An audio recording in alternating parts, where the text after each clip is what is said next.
In the last few lessons, we looked at nouns, verbs, subjects.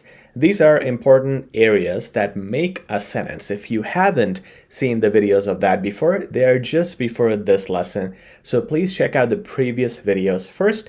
But now if you have, we're ready to jump on to our next lesson, which is about objects. This is an important lesson in English language. So let's check out what objects are all about. It comes down to when we construct complex sentences. And remember again, this is a note for you that a basic sentence contains of a subject, a verb, and an object. But objects can be a little complicated. I'll break it down for you in the simplest words. Now there are three types of objects. There are transitive, intransitive, and linking objects. I'll show you with examples what they exactly are.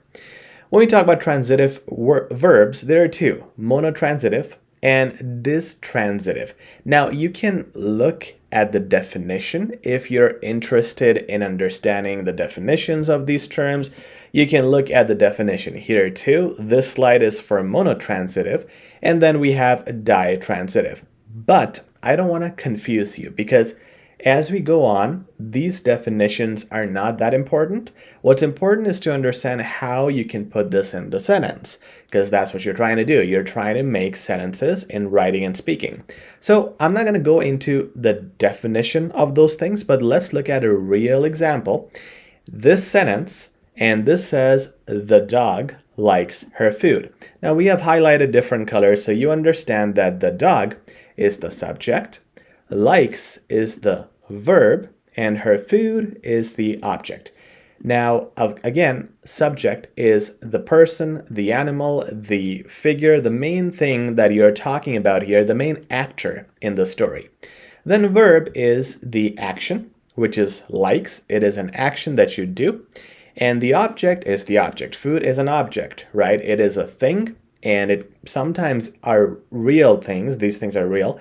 Sometimes they are not. So we will look at that in more detail. But in this very basic sentence, the dog likes her food. The food is the object. So what the verb does for us here, the verb likes, what it does for us is it links the food to the dog. It is a link in between that tells us what is happening to the food. Okay, and that's why we call it a monotransitive, but just think of it as a transitive verb. You don't have to worry too much about the definitions. Now there's another one, ditransitive. Again, don't worry about the definition. Let's look at the actual example. I'm giving the dog her food. Now this is a little bit longer.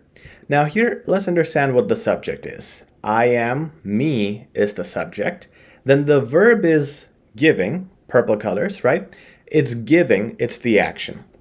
Now the object, when it comes to that, the dog is the object.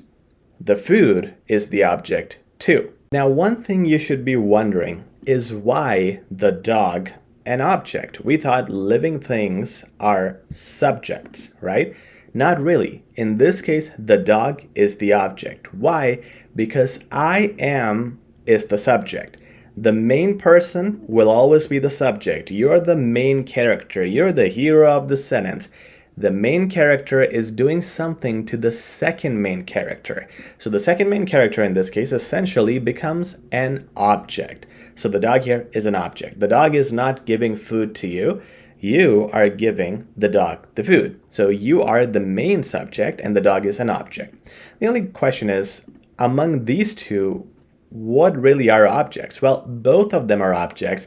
It's just one is a direct object, which is the dog, and the second is the indirect object, which is the food. Okay? So why the dog is the direct object is because that person, that animal, that thing is being given whatever else. This is just another detail, but I'm giving the dog something is the main story. So when the dog becomes part of the main story, and then this detail becomes additional to the story being told, it is called an indirect object. So in a sentence, it is very common to have two objects. So this was a common example of what we call transitive verbs. Let's look at this a little bit more. We're looking at ditransitive, but just think we're talking about transitive, so you're not confused with the definitions. The transitive verbs include verbs like buy, give, grant, lend, make, pass, and you can see them on the screen. So these are the verbs that help link two different things, usually a subject and an object. Let's look at some examples. Sally showed Cynthia her homework. Now, showed here is a transitive verb, and this links Sally and Cynthia. Sally is the subject. She's the main person in this story. Cynthia is the direct object because she is getting something from Sally. And her homework is the extra detail, which is an indirect object. Make sense? Check out more sentences here, and if you don't understand any one of them, you can comment down below and I will personally explain you how this was structured. Now let's look at intransitive verbs, which are opposite of transitive. For example, she was sleeping. Now in this case, we're not really linking she to someone. We're not saying she was talking to Bob. No, she was sleeping. There is no link between her and someone else, but there is the action. What she was doing was sleeping. What we were doing was reading. We read a lot. And then it rained yesterday. In this case, it is the subject, rained is the verb, and yesterday is not really the object, it is just what happened. It's something with the passage of time. With all these examples, you can see there's no link between the subject and someone else. Let's explore this in more detail. When we say she was sleeping, again, she is the subject, was is the verb, and sleeping, this in this case is a prepositional phrase, and what we can include to that to make the sentence more complete is something like in her bed, on the couch, and that would make the sentence complete. But you can see there is no object here. There's subject plus verb and then another detail. So this does not link the subject to something else. And now we can look at more examples. She was sleeping in her bed. We read a lot during the holidays. All these things you see in the brackets, they're just additional details and they're not really objects. They are just part of a sentence that are providing more details to the existing sentence. Now, let's look at another type of verb which really links different things together. For example, she is an artist. Okay, in this case, she is the subject. We know that now. And is the linking verb because now it is linking her to something else. And the artist is what we call a subject complement because it complements the subject. It adds more detail to the subject. You get to understand the subject better with the help of this tool at the end. Now what we had here in the middle is. And is a linking verb because it connects she to the artist. This is a perfect linking verb because it defines what a person is. Now, there are multiple types of linking verbs, including is, which we know from the previous example. Then we have, for different people, different types of linking verbs, for example, are, am, were, was. So, examples of those would be, we are nice people. I am a hard worker.